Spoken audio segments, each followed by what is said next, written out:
immédiatement connaître comme la femme de Tom Cruise. Elle est riche, elle est célèbre, mais ça ne lui suffit pas. Problème numéro 1. Comment devenir une actrice qu'on prend au sérieux quand on sait que cette actrice est au cœur d'une immense force gravitationnelle qui l'empêche d'être autre chose que la femme de Tom Cruise? À la base, Nicole Kidman est une comédienne respectée et saluée par la critique. Mais la machine hollywoodienne et l'ombre trop imposante de Tom Cruise ne conviennent pas à la petite Australienne qui a soif de célébrité.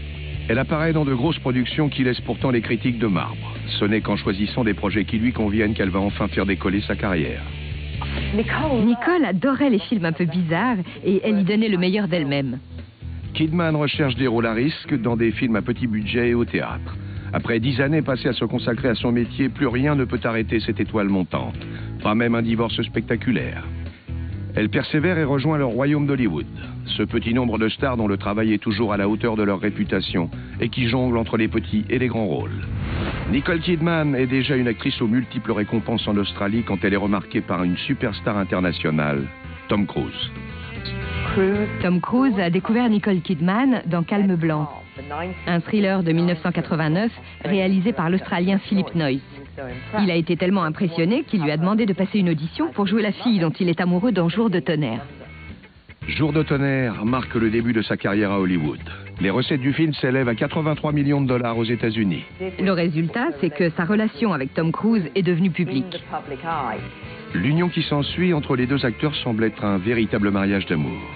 Mais en coulisses, les agents et les publicitaires s'affairent. On va fabriquer une star. On assiste à de nombreux essais pour lancer Nicole Kidman. Elle joue la poule d'un gangster dans Billy Bassgate aux côtés de Dustin Hoffman. Elle partage l'affiche avec Alec Baldwin dans le thriller Malice et retrouve son mari Tom dans le film de Ron Howard Horizon lointain. Mais les agents fondent tous leurs espoirs sur Batman Forever. Nicole y incarne le docteur Chase Meridian face à Val Kilmer.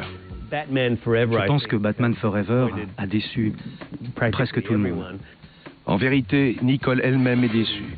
Après la sortie de Prêt à tout en 1995, le talent de Nicole bouleverse Hollywood. Nicole a révélé au monde qu'elle était capable d'être, sans mauvais jeu de mots, à mourir de rire. Mais ce n'est pas une surprise pour son entourage. Nicole s'est cachée derrière des personnages différents toute sa vie. Je me souviens quand j'étais petite, j'avais une imagination débordante et une vie intérieure très active. Je me perdais dans des bouquins et je pense que je n'avais pas totalement les pieds sur terre. J'étais beaucoup dans la lune. Le cinéma lui fournit une solution. À 14 ans, la jeune fille ambitieuse obtient le feu vert de sa mère pour se lancer dans sa carrière.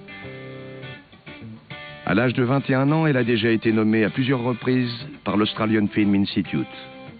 Ma mère n'en revenait pas que j'ai envie de faire ça. Mais elle disait aussi qu'il y a très peu de gens qui savent ce qu'ils veulent dans la vie.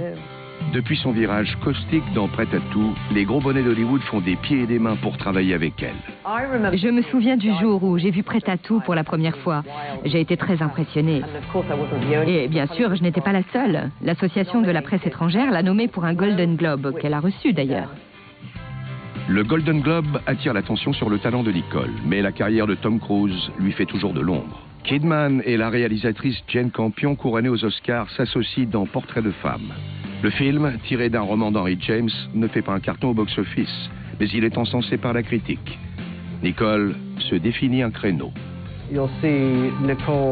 On voit Nicole accepter des rôles très divers. Et elle est la première à l'admettre quand elle dit « Sur le plan commercial, ma carrière est un désastre. Je prends de petits films, les gens ne savent même pas pourquoi je les ai choisis, et pourtant, ce sont ceux-là qui définissent ma carrière. » C'est toujours difficile de trouver des bons rôles. C'est même compliqué de trouver un bon scénario. Je pense que tous les acteurs et les réalisateurs ont le même problème. On a du mal à trouver quelque chose qui nous inspire une véritable passion. Mais à présent, Kidman sait ce qu'elle veut et le genre de rôle qu'elle a envie d'interpréter. Je ne vais pas voir les gens en leur disant « ça me parle, je suis le personnage ». En général, je réagis plutôt à l'histoire elle-même. Mais après 8 ans de travail aux États-Unis, son rôle le plus célèbre reste celui de Madame Tom Cruise. La star souffre également d'un autre problème, la mauvaise image que lui renvoie le public. Pendant sa relation avec Tom Cruise, elle était perçue comme une reine de glace. Pour modifier son image auprès du public, Nicole prend des mesures draconiennes. Elle apparaît nue dans la production londonienne de David Hare, The Blue Room. Ce qui était également intéressant, surtout pour la presse, c'est qu'elle apparaissait nue sur scène. Ça ne durait que quelques secondes, mais c'était suffisant pour attirer tous les regards. Un critique londonien a même comparé sa prestation à un aphrodisiaque théâtral. La banquise qui entoure Nicole Kidman commence enfin à fondre. Le couple Kidman-Cruise s'apprête à faire sa 3e apparition sur le grand écran. Prenant le plus grand risque de sa carrière, le duo signe un contrat à durée indéterminée pour jouer un couple marié dans le film de Stanley Kubrick, Eyes Wide Shut. Ce qui signifie disparaître de la scène hollywoodienne pendant presque 2 ans. Peu d'acteurs de leur trempe accepteraient de quitter les projecteurs pendant si longtemps. J'ai lu le script et je l'ai trouvé hypnotisant. J'étais stupéfaite. Je n'en revenais pas qu'il me demande de jouer dans son film. La production du film se prolonge pendant 1 an et demi et met le couple Kidman-Cruise sous pression. Eyes Wide Shut approfondit et exacerbe l'analyse du couple. Parce que le film traite des relations conjugales. Le travail de Kidman dans Eyes Wide Shut est très bien accueilli. Néanmoins, le succès commercial du film élude une fois de plus la star sculpturale. En 2001, elle saisit l'opportunité d'inverser la vapeur. Je pense que Moulin Rouge était un pari risqué pour tous les gens qui y ont pris part, surtout pour la Fox qui a investi dans le film. Ewan McGregor n'avait jamais chanté devant les caméras. Quant à Nicole Kidman, elle avait fait de la danse classique au début de sa carrière, mais personne ne savait qu'elle pouvait chanter. C'était un défi très ambitieux. Les critiques sont partagées quant au succès de Moulin Rouge. On l'accuse de privilégier la forme sur le fond. Mais concernant la prestation de Nicole, ils sont unanimes, on ne voit qu'elle. Je crois que Moulin Rouge a tout changé pour Nicole Kidman. Elle s'est retrouvée dans un film exubérant, à jouer un personnage intrépide.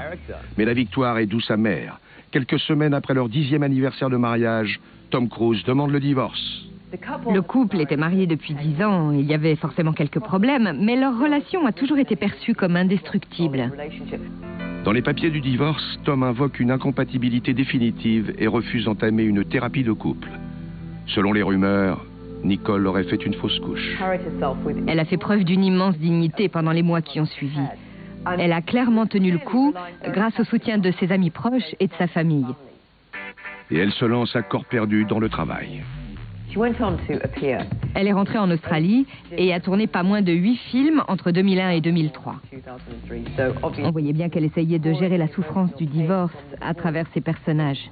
Ironie du sort, dans une ville où les mariages peuvent faire des carrières, c'est le divorce de Nicole qui lui permet d'atteindre les sommets de la célébrité. Quand leur relation s'est soldée par un divorce, on a vu tout à coup apparaître une autre Nicole. Elle semblait s'être enfin libérée de toute contrainte artistique. Après ça, elle a recherché des rôles qui constituaient un défi à son talent d'artiste. Tom et elle avaient une sorte d'accord tacite selon lequel ils ne pouvaient pas être séparés plus de 2 semaines. Du coup, elle ne pouvait pas accepter de rôle à l'étranger. Mais Nicole est toujours sous contrat pour le film Les Autres, dont Tom est le producteur exécutif. Il y a eu des rumeurs selon lesquelles elle voulait se désengager. Mais finalement, elle est restée, ce qui s'est avéré être une excellente décision. Les Autres est un thriller à suspense. Nicole y joue le rôle d'une mère de 2 enfants, protectrice et blessée. Le film obtient un succès inattendu et lui vaut une autre nomination aux Golden Globes.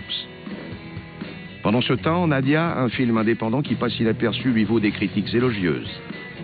Nicole a le vent en poupe, mais sa prestation dans The Hours, sortie en 2002, sera la meilleure de toutes.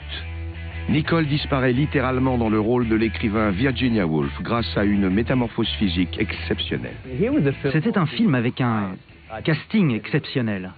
Meryl Streep, Nicole Kidman, Julianne Moore, une distribution et une équipe de tournage parfaitement accomplie. Avec son interprétation de Virginia Woolf, Nicole Kidman est devenue la première Australienne à remporter l'Oscar de la meilleure actrice. Avec un Oscar en poche et un divorce derrière elle, Nicole Kidman entame une nouvelle phase de sa carrière. Nicole croule désormais sous les propositions. Fidèle à elle-même, elle recherche les rôles qui l'inspirent et la mettent au défi. Je n'arrive pas à croire ce qui m'arrive. C'est merveilleux d'avoir l'opportunité d'interpréter toutes ces femmes superbes. Elles sont fragiles, elles sont étranges, elles sont passionnées, elles sont violentes et je suis heureuse d'avoir eu la chance d'incarner certaines d'entre elles. Nicole donne la réplique à Jude Law dans Retour à Cold Mountain et obtient le premier rôle dans le remake de The Stepford Wives. Ses cachets augmentent eux aussi. Elle touche pas loin de 18 millions de dollars pour l'interprète. Columbia Pictures fonde beaucoup d'espoir sur la version film de Ma sorcière bien-aimée. J'ai été séduite par la perspective de jouer une sorcière. J'ai été conquise par la naïveté du personnage. Ce que j'aime chez elle, c'est qu'elle est très crédule et confiante en l'amour. C'est agréable de jouer un rôle aussi charmant. Malgré un premier week-end prometteur rapportant 20 millions de dollars, les spectateurs boudent le film échaudé par les mauvaises critiques et le bouche à oreille. Nicole savait parfaitement que tous les films ne peuvent pas être couronnés aux Oscars ou encensés par la critique. Et L'homme créa la femme était clairement l'un de ses films. Mais l'interprète était radicalement différent. Il a été très bien accueilli par la critique, notamment grâce à Sean Penn. Dans ce film, elle s'est énormément impliquée pour lui donner une authenticité. Elle a appris une langue complètement inventée et s'est débrouillée pour avoir l'air de parler français couramment, ce qui était loin d'être simple.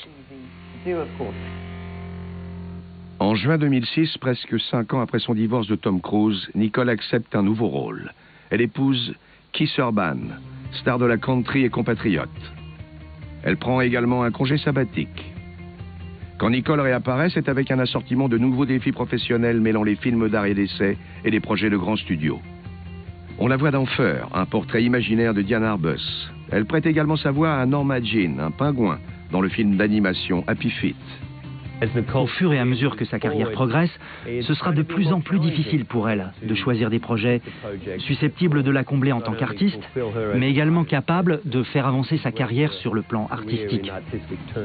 Quand Nicole Kidman débarque à Hollywood, elle devient plus célèbre pour son mariage que pour ses films. Mais son premier amour a toujours été son métier. Ce n'est qu'après être sortie de l'ombre de son ex-mari qu'elle finit par se trouver. Grâce à sa volonté de faire et à sa détermination, Nicole Kidman peut à présent ajouter l'Oscar de la meilleure actrice à son CV. Qui suis, bordel? Vous n'êtes personne.